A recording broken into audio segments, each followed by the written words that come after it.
After what seemed like a lifetime to some, LUMIX have finally announced their new flagship next-gen camera, the S1R Mark II, and it's got a few surprises in store for you. This new camera boasts a brand new 44.3 megapixel sensor and some headline-grabbing specs, including up to 8.1K open gate recording, internal and external RAW recording functionality, a very welcomed update to being able to shoot high frame rate video, up to 4K 120 frames per second with minimal crop, a new dynamic range expansion mode, updates to the already impressive IBIS and autofocus system, obviously LUMIX's industry leading anamorphic features, a new picture profile called Cinelike A, false color, which for me I'm personally very excited about. And we've also got 32-bit float audio support with the addition of LUMIX's new XLR audio module. Beyond the camera, we also have support finally for Capture One, which is great for stills shooters. And we've also got the addition of a new LUMIX Float app that allows you to use your smartphone as a monitor. So LUMIX are pricing the S1R Mark II incredibly aggressively. It'll be launching body only for $3,299 or £2,999, and I don't think there's anything at that price point on the market right now that offers you that much camera at that price. So I've been really lucky. I've had early hands-on access to a pre-production model of this camera. So as a filmmaker, this video will be a kind of in-depth first impression look at what I think of this camera. We're going to look at image quality, we're going to look at comparisons with the LUMIX S5 2X, and also just sort of focus on the features that I'm personally most excited about. Just so you know, I was invited on a trip to Norway to test this camera, but this isn't a sponsored video. LUMIX haven't asked me to say anything, and they aren't reviewing it before it goes out. I think it's important to highlight that some of the features of this camera will be delivered via future free firmware updates. So that's the 8.1K internal open gate recording and also the external RAW functionality. Now, LUMIX do have a pretty good track record of delivering timely firmware updates, and they have indicated that these will arrive in 2025. But obviously do bear in mind that there are no guarantees of this stuff. So when you do purchase a new camera, definitely focus on what you're getting rather than what's promised down the line. Despite the mega dump of new features, there are a few things that are staying the same, and for the most part that is the camera body. So LUMIX is claiming it's around 20% smaller and lighter than the original S1R, and it is definitely much smaller, and that it's almost equal to the LUMIX S5 2X. So when I got it in my hands, yeah, it is very comparable in size and weight. And what's also cool is I can just about get my small rig cage from my S5 2X onto the S1R Mark II. Also, big plus point, it keeps the same battery as the previous S5 series and the S9, which is honestly a bit of a relief. In terms of storage, we have a single SD card slot, we have a CF Express card slot, and this is what's basically going to allow you to shoot internal high resolution 8K video. So you've got the option of shooting in ProRes internally and ProRes RAW. You can still connect an SSD via USB if you want to as well. On the back, we've also got some refinements. We've finally got a new updated EVF and monitor as well. It was very apparent that the EVF and monitor had had a significant spec bump. They were much brighter, there was much more clarity, looked like higher res, that sort of thing. Also, the monitor on the back of the camera, we're seeing this new multi-axis rotational swivel monitor that we saw in the previous GH7 camera. Maybe it was in GH6, I'm not sure, but this sort of like extra axis of flippiness to the monitor, which is great because it just gives you a lot more flexibility when you're shooting in different positions and being able to rotate and move the monitor around. And another really great quality of life improvement on the back of this camera is the new mode dial.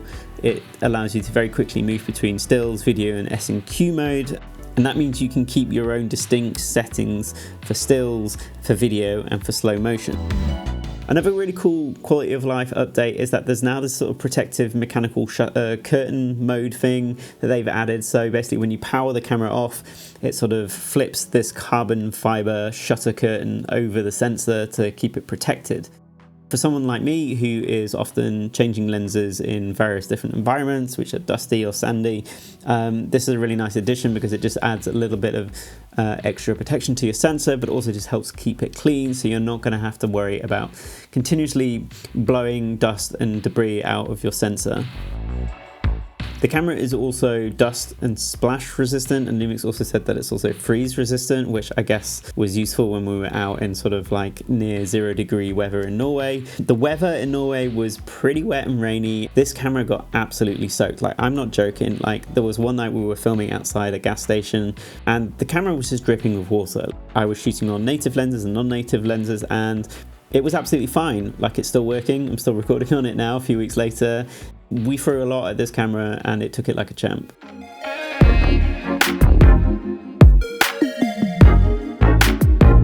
So when he announced the video specs of the S1R Mark II, I was generally pretty shocked because all the rumours that led up to this event suggested that this was going to be a stills focused camera. And it is, but they just also crammed in a ton of forward-thinking video features as well.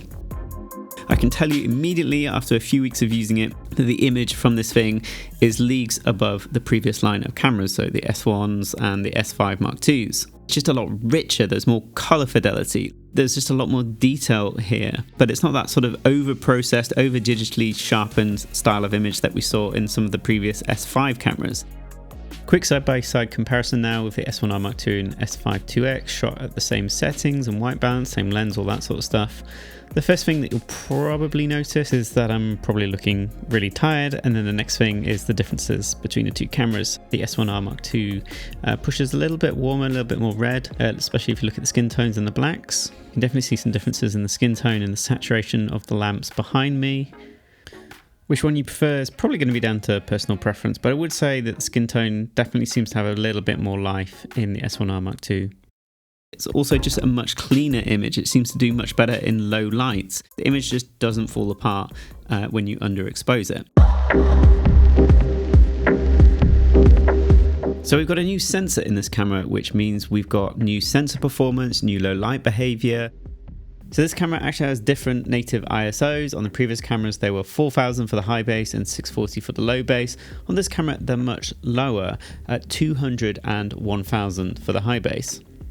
And generally across that ISO range, even going above those native ISO ranges, the camera is just a lot cleaner. Did a bunch of under and over tests with the S5 2X and the S1R Mark II, basically just exposing for middle grey on my color chart, and then using shutter speed to bring it up and down in one-stop increments. So we're shooting at the native ISOs here, basically underexposing by 3 stops and then just bringing it back in post to see what it looks like. During underexposure, you can see the S1R Mark II retains color really well. It still looks quite neutral, pushes maybe a little bit red, whereas the S5 2X pushes heavily green, and its noise is much more present. And when you look at the very darkest elements of the image, like this lens cap, you can see that the noise pattern in the S5 2X is much, much worse. And same again in the high base ISOs, S5 2X, very, very noisy, a lot of banding. Noise in the S1R Mark II is almost indetectable. So that's in the native ISOs, but also even if you bring the S1R Mark II up to the S5 2X native high base ISO to 4000, so even if you compare 4000 across both cameras, the S1R Mark II is still cleaner. You can underexpose it by around 3 stops and still bring it up and have usable image, maybe not even needing noise reduction, whereas the S5 2X is unusable, to be honest. What's really interesting is that it's kind of the opposite story when we go to highlights. So when we look at the S5 2X, it clips just a little bit later than the S1R Mark II, which is interesting. So as you can see in the white disc here, you can see when we're 3 stops over and bring it back in post that the detail and texture on that is just retained on the LUMIX S5 2X and not on the S1R Mark II. So what that tells me is that overall, it looks like there is more usable dynamic range on the S1R Mark II. Just more of that is sort of allocated in the lower end or in the shadows. So if you're used to shooting on the Mark IIs or the S5, you're better just underexposing the S1R Mark II a little bit if you've got a sort of a scene with lots of important highlights in, or to protect your highlights. And the camera will handle a little bit of underexposure much better than the S5 Mark II series. So the camera does have a little trick up its sleeve. It has something called dynamic range extension mode. It's like a toggle on off. When we toggle that on, we can now see that we're getting much better latitude in the highlights, and it's coming closer to that LUMIX S5 2x comparison. We've got a lot of clipping going on in this image. We've got false color on, so down here and up in the section of the image as well. So if we go into the menu, turn it on, and turn false color back on, you can see a lot of that clipping there has now gone away. We're not clipping on the white table here. And we basically reclaimed maybe about a stop, maybe more of dynamic range, and basically reclaimed some of those highlights, which is really cool. Now the problem with dynamic range extension mode is that it seriously impacts rolling shutter performance and makes it a lot worse, noticeably so. It might even be twice as bad as what it is with it off. So whether anyone should actually use this mode is up for debate. If you've got any sort of motion or movement in your frame, absolutely not, have it switched off. In my testing, you got really bad sort of warping and jello when you move the camera or anything was moving in frame. So it might be fine for static shots on a tripod like a sunset or static product videography, but I think anything involving movement, if the camera's moving, I think you'll see it. And even interviews, I'd be very wary of using it in case people are moving their arms and stuff like that.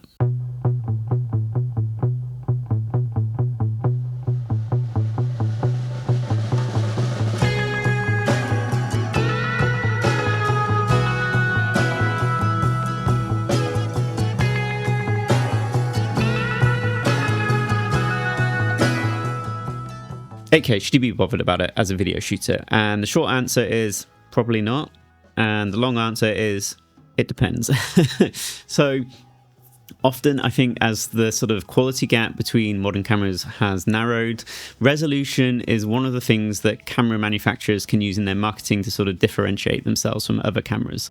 Considering most of us are delivering in 4K and many more often delivering in HD, there are lots of downsides to shooting in 8K. You've got to deal with data rates. The 8K that comes out of these smaller cameras internally is often heavily compressed. So you're actually not really benefiting from that higher resolution because a lot of the detail and sharpness is lost via the compression. And I guess it's one of the problems that manufacturers have to balance when they're making a camera that appeals to both still shooters and to video shooters. Still shooters often want high resolution sensors, higher megapixel counts, whereas video shooters sometimes want the opposite. They prefer to have larger pixels, which are more light sensitive, less densely packed sensors, and often acquiring their images with much lower resolutions because the data rates involved in 8K capture are just crazy. You'll often find that the 8K is the most heavily compressed, and that's the story that we see here. I just want to show you some comparisons here. So as you step up from 4K to 6K or 5.9K, you do see some tangible differences in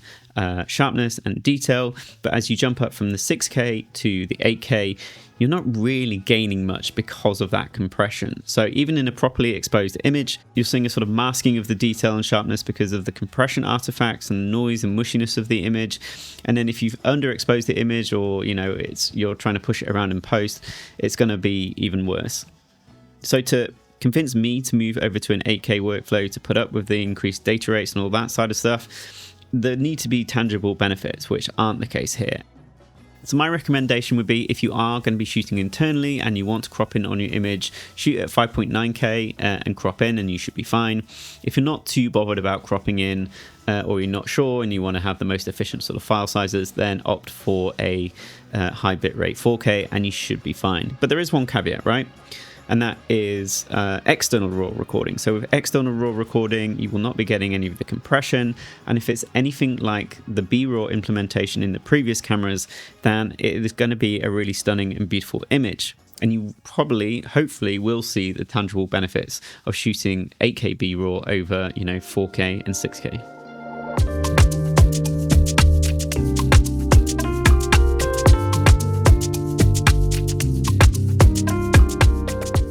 For the first time in LUMIX's full frame lineup, the S1R Mark II can shoot ProRes RAW internal, and boy does it look good. I was never really bothered about ProRes RAW, and even in this camera I was kind of not really that interested in looking at it, but I thought I should do my due diligence and shoot a bit of ProRes RAW, stick it in Final Cut, export it into ProRes and bring it back into Resolve and have a play around with it, and frankly it looks stunning. It just feels juicy. That's the best way to describe it. It's how I describe the footage that comes out of my Red camera. Juicy, full, thick. Don't have to do a lot to it to sort of get it looking nice, but if you need to, there's a lot of room, headroom and flexibility in there to do so as well. So you can capture 5.8K internal ProRes RAW HQ with a frankly ridiculous data rate of 3.5 gigabits per second. So you are limited to a Super 35 crop, so it's pixel to pixel crop, but the image, maybe because of that crop, just looks a little more organic. It's maybe a hair softer than the full frame, and it just looks very vibrant and beautiful and just retains a lot of color detail to push around.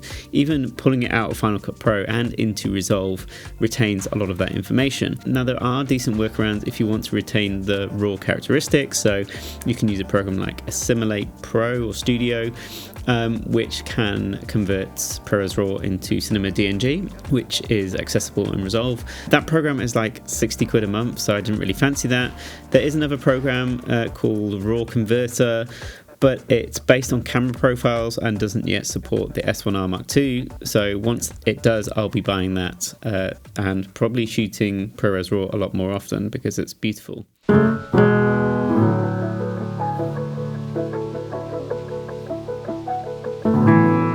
The S1R Mark II carries over the excellent autofocus from the LUMIX S5 Mark II series. So you've got all the great tracking modes that you saw in those cameras. You've got, people tracking, animal tracking, vehicle, different categories of vehicle tracking, and then within that, you've got multiple points of focus that you can tell the camera to focus on. So, like with humans, you've got body and eyes, same with animals. And then with the vehicle one, it's like, what part of the vehicle do you want the camera to be interested in to sort of lock focus onto? And generally, I found in my testing that the autofocus worked great. The autofocus didn't skip a beat. You can see here me sort of like rapidly panning the camera around and sort of acquiring focus and sort of doing it quickly. Would say overall, I think LUMIX is still refining the autofocus on this system, which is why I'm not going to do sort of side-by-side comparisons or deep dives, because even over the last few weeks, we've been getting multiple updates and performance has been improving. So one of the gotchas that I found is that when using an external monitor via HDMI, that you lost autofocus tracking in 5.9K, and then everything above that in terms of resolution and frame rates, I lost tracking when I use an external monitor. So if you want to shoot 8K internal to the camera and you want autofocus tracking, that's not going to be available if you're using an external monitor. And then especially in 120 frames, over 100 frames, you are definitely getting some sort of subpar autofocus performance. So I guess this is similar to the GH7, that when you went up to those higher frame rates, maybe there's some sort of processor bounds, performance issues in that it can't quite juggle the tracking and the higher frame rate acquisitions. So it just disables tracking. And it's not quite clear that you're getting the full performance of a phase detect autofocus system here. Without that tracking, managing the focus, I found with these high frame rates that you got a lot of pulsing. The camera seems to get a bit confused and sometimes will focus onto eyes and to noses, and then it will just sort of like jump between all of those very quickly, and you get this pulsing behavior that is very apparent in slow motion footage. When you slow it down, effectively ruins your footage. So I actually found that after my testing towards the end of it, I was just disabling the autofocus when I was in these modes to get clean, consistent footage. And then good news for the HD shooters out there, you do not lose any autofocus function when you shoot in HD. LUMIX do generally have a good track record of updating their cameras and improving their autofocus system. With the S5 Mark IIs, the autofocus system in those cameras has had significant performance boosts and advancements over the lifespan of that camera. Obviously, when we get a sort of launch day or final build of the firmware in these cameras, that's when I'll do the like more in-depth side-by-side autofocus tests with the previous generation of cameras.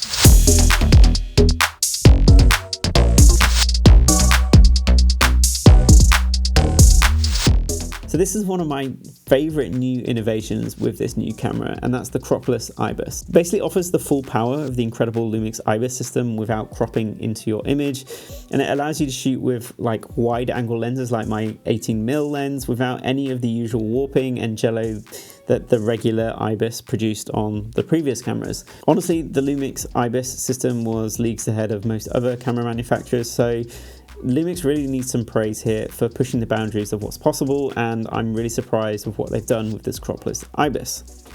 One of my favorite lenses is the LUMIX S 18mm, and it didn't always play nice with the IBIS systems on the previous cameras. But with the cropless IBIS, it's completely transformed how I can use this lens. You can sort of throw the camera about and still get silky smooth motion, no wobbly edges, no jello, no weird stuff happening or artifacting with the IBIS system. It is rock solid. It is truly incredible. So my understanding of how this works is that with most cameras, they don't tend to sample from the full area of the sensor, that there's usually a dead zone or border of sensor area that isn't sampled from. But with the cropless IBIS, they're essentially using the sensor to its full limits and sampling from that in order to sort of provide you with this extra IBIS stabilization. You're not cropping into the image or losing any resolution from the perspective of what you would normally acquire. When you turn it on, you don't punch in at all. It's just using this additional real estate to provide that stabilization. At the time of testing, this only seems to work with native LUMIX lenses, so I really hope that they can extend its functionality to at least third-party electronic lenses, if they could extend it to manual lenses as well. But as it is, it's still absolutely fantastic, and I guess maybe it uses electronic profiles embedded within the native lenses to help implement this IBIS. I don't know.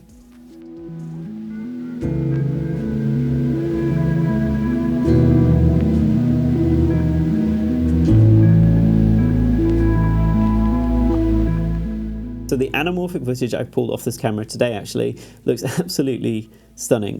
LUMIX have promised a crazy 8.1 open gate mode, which will be available via a free firmware update later in the year, but there are thankfully still 4.3 and 3.4 modes you can use at lower resolutions that suit me just fine. So taking these lenses out, they're not the sharpest lenses, but when you combine them with such a detailed high resolution sensor, it's kind of like a match made in heaven. And the images just look fantastic, and the combination of slightly softer lenses and the sensor just go really well together. So you can shoot 3.2, 6.4K up to 30 frames a second in a 420 file, or you can shoot up to 60 frames a second in 4.7K in a 4:3 aspect ratio, which is an APS-C crop. And that's also great if you want to avoid the data rates that would be involved in shooting 8.1K open gate. And I imagine there'll be some sort of sensor readout rolling shutter trade-offs between shooting in that open gate mode and in these lower resolutions. LUMIX cameras have always been known for their fantastic anamorphic features, so you've still got the fantastic anamorphic IBIS, which works really well even when I was using it on a mixed focal range zoom. Good work, LUMIX. You've got in-camera D-squeeze available, which is fantastic, and also surprisingly you can run the high dynamic range extension mode in this, but only up to 30 frames a second.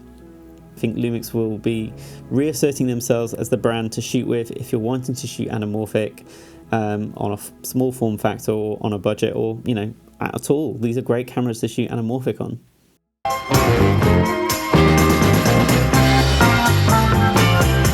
I don't have a scientific way of measuring rolling shutter, but there is another camera on the market that I would hazard a guess has the same 8K sensor in it that is in this camera, the S1R Mark II, and that's the Ronin 4D 8K.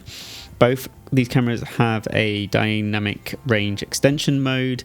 They shoot in the same resolution, same shooting formats, so it's probably fairly safe to assume that they're the same sensor. And if you look at the Ronin 4D 8K, it has a sensor readout speed in 4K and 8K of around 16 milliseconds. Now, it might not be exactly the same on this camera due to differences in stuff like processing power and cooling, but from my testing, it seems that it's probably within that ballpark. So a pretty decent improvement on the previous line of cameras, but still not anything to sort of be, like industry leading. I think that Sony A7S, maybe the FX3 is around 8 to 9 milliseconds, and they're really sort of like ahead of the pack at the moment. I think on paper it's easy to obsess about sensor readout speed.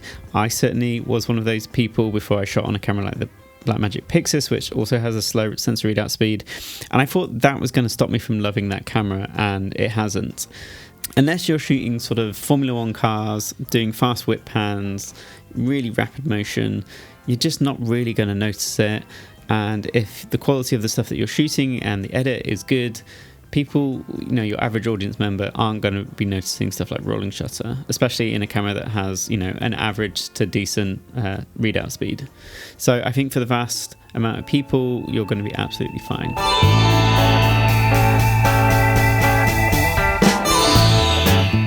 So one thing Lumix users have been absolutely gagging for is uncropped 60p or uncropped higher frame rates. In the previous line of cameras, you had to contend with a Super 35 crop whenever you wanted to shoot above 30 frames a second. And finally, it's here with a slight caveat in that when you go from 25 to 50, 30 to 60, there is a slight crop, but it's probably around a 10% crop, and then there's a minor crop again when you go from that 60 FPS to 100 or 120, and those crop changes are consistent through the resolution. So whether you're shooting 50p in full HD, UHD, cinema, 4K, you'll see the exact same framing and crop throughout the resolution, so those three crops remain the same. Anyone who shot on a modern DSLR or camera recently will know that the abundance of recording modes, resolutions and frame rates is becoming increasingly overwhelming, and it's the same story here. It's great that manufacturers are giving us so much choice now with resolutions and compression formats. I am just going to slowly toggle down the list here so you can see for yourself, but what's also great news is that you can filter this list and remove any options that you don't regularly use, just to tidy it up and make it a bit easier to navigate.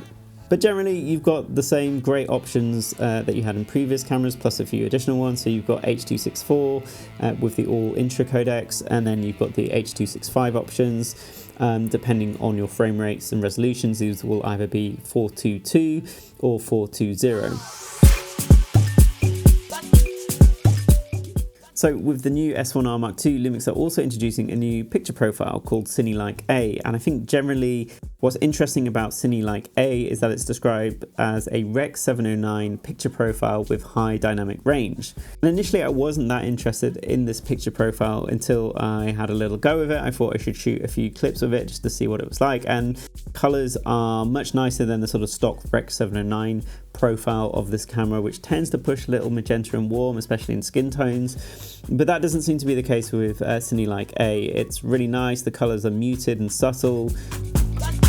What I like about it is that there are also a lot of settings that you can adjust to fine tune this picture profile, so you can turn sharpening and noise reduction down. But what I really love is that it has two grain settings, so you can dial in grain intensity, but you can also dial in color saturation of the grain, which is really interesting.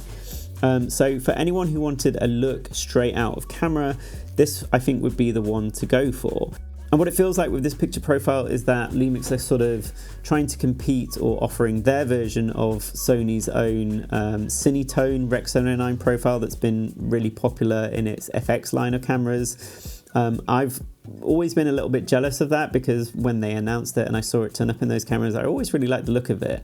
And so it's really cool that Lumix are pushing out sort of their take on this. Really be interested in knowing what you think of the look of this picture profile, what you think of some of the sample footage I'm showing you now. If you think this is something you'd use in your workflow, I'm definitely going to be experimenting with it for quick turnaround stuff, especially for YouTube.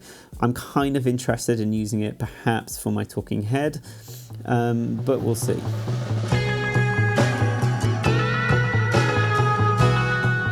One of the things I was kind of shocked to see on this camera was the inclusion of false color. It might be easy to overlook this if you're not a video shooter, but for most video shooters, this is a big deal. So if you don't know, false color is basically an exposure monitoring tool. It's my personal favorite, and it maps colors, different colors, to different areas of the image depending on how well exposed they are. So green represents middle gray.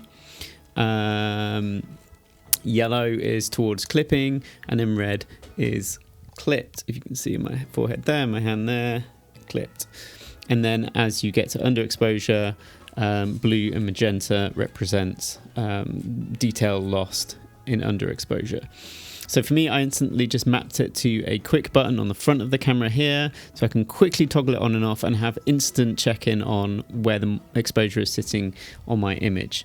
Again, it's really surprising to see this in a camera like this, a camera that we thought was going to be a stills focus camera. False color isn't even on cameras like the FX6, let alone cameras like the FX3. So this is a really strong signal from Lumix that they're not playing around, they're not leaving features out in order to protect whatever potential video flagship camera that is coming in the future. Another great thing that they've fixed is the HDMI latency. On the previous line of cameras, it was pretty bad, and a lot of people were quite sensitive to it, and it got in their way, especially if they're manually focusing. But it's pretty much eliminated on this new S1R Mark II. I'm using my little Blackmagic Video Assist here to monitor the image, and it's almost instantaneous, the response that you're getting now, maybe like 1 millisecond or something like that. Absolutely nothing that would get in your way, especially if you're manually focusing. So it's great news to see that that detail has been fixed on this new flagship camera. So the Lumix Flow app is interesting. It comes with a few features, but I think the only thing I'm really that interested in is monitor functionality on my smartphone. So if you plug a USB cable in to camera and phone, it basically turns your phone into a monitor. And the latency on it is great, so I'm using it down here now to monitor this talking headshot. Just having that on its own and not having to manage an external monitor is, for me, an amazing quality of life improvement. There are some basic camera settings that you can change, like white balance, ISO, exposure compensation, and shutter speed. Can I change that? Yeah. Change the focus point as well, which is awesome. But it does lack a few tools. Like for some reason I can't access false color on there, which feels very lacking at the moment. That's exactly what I want to do with it. So that's a bit frustrating. And I can't seem to change certain camera settings and stuff like picture profiles and resolutions and frame rates and stuff. Being able to use your smartphone, it should just be part of like modern camera workflows now. I've been using my iPad with my Komodo for years now, and they've always had a great app and workflow between camera and app. It's definitely taken other camera manufacturers some time to create good results of that. So I'm really looking forward to seeing where Lumix take this app and improving its functionality and performance. But just bear in mind, at time of recording this, it does feel like it still needs a bit more work to make it sort of something that is ready to be taken out on professional work. So Lumix have really taken their time with this camera, and it's caused a lot of fuss in the camera community and the Lumix Facebook groups. But I think that time has really paid off. This has to be one of the most feature-packed mirrorless cameras I have ever used. And then when you factor in that price, there really is nothing else on the market that comes close to this. Now, I love my LUMIX S5 2X, but the image quality from this is a massive step up. And I think generally Lumix have just made some really smart decisions in the design of this new camera. I think they've balanced the needs of still shooters and video shooters very well, and I'm sure it's going to tick many boxes on people's camera wish list. I'm not going to lie, I was kind of confused why I was even invited on the preview event to Norway, considering that all the rumors suggested that this was going to be, you know, a stills heavy camera. And it is. It's just they've also crammed in a ton of amazing video features as well. It is a true chunky hybrid camera. And I can easily see a scenario where I, rely on this camera as my A cam for many projects, and bring a second S5 2X as the B cam. There's something very attractive about having a very powerful but very compact shooting setup. And especially when you consider you can combine the S1R Mark II with Lumix's XLR adapter, you have an incredibly powerful video capture setup. And that price, that definitely raised eyebrows when it was announced at the preview event. It's incredibly aggressive. I think when you look at the spec sheet, the closest competitor is probably something like the Nikon Z8 when you consider, the 8K and the RAW functionality. But that camera still retails, for £700 to £800 more or $900 more. In terms of Sony, I think this is also probably a much more attractive option, especially for video, given that, the FX3, FX6 are pretty old cameras now, and they just lack many of the most basic pro features that people rely on for videos. Possibly the only upside of owning a camera like the FX3 would be the increased sensor readout speed. That was probably the only thing on my list that I wanted to see a slightly better spec bump in. But I've been shooting on the Pixus for the last 3 months, which has an even worse rolling shutter and sensor readout performance, and it hasn't bothered me. So let's remember, this is also Lumix's first camera in its next gen lineup. There's likely much more to come. And this is supposed to be the stills offering as well. You know, they're not holding back features or throttling performance, which we often see in the Sony lineup. I'm really interested to see what their next move will be, especially on a camera that is supposed to be more video focused. What have they got left to put in that? I guess on my wish list, I would like to see internal ND, better rolling shutter performance, and perhaps, you know, additional internal ProRes RAW recording options and resolutions and frame rates. Potentially extending the autofocus tracking ability to the higher frame rates, 120 FPS modes as well. If they could achieve that, maybe on a larger body with better cooling and a faster processor, I would definitely be here for that.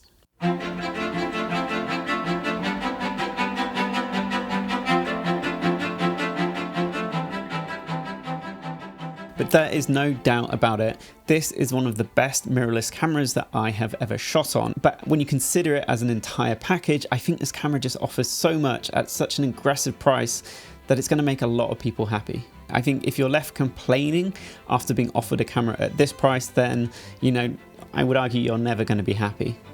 So I'm obviously going to continue testing this camera, and I'll put out some more specific tests in the coming weeks and months. So please just let me know in the comments what you'd like to see. I'm sure the stuff that I've left out and forgotten about and stuff that you're interested in knowing about. So just chuck those questions and thoughts down below. You know, if I get enough, maybe, who knows, I'll do a specific Q&A vid. Anyway, I'll stop yabbering on now. If you've made it this far, thanks for watching. Don't forget to like and subscribe. I'm Ed. And until next time, I'll see you later. See ya.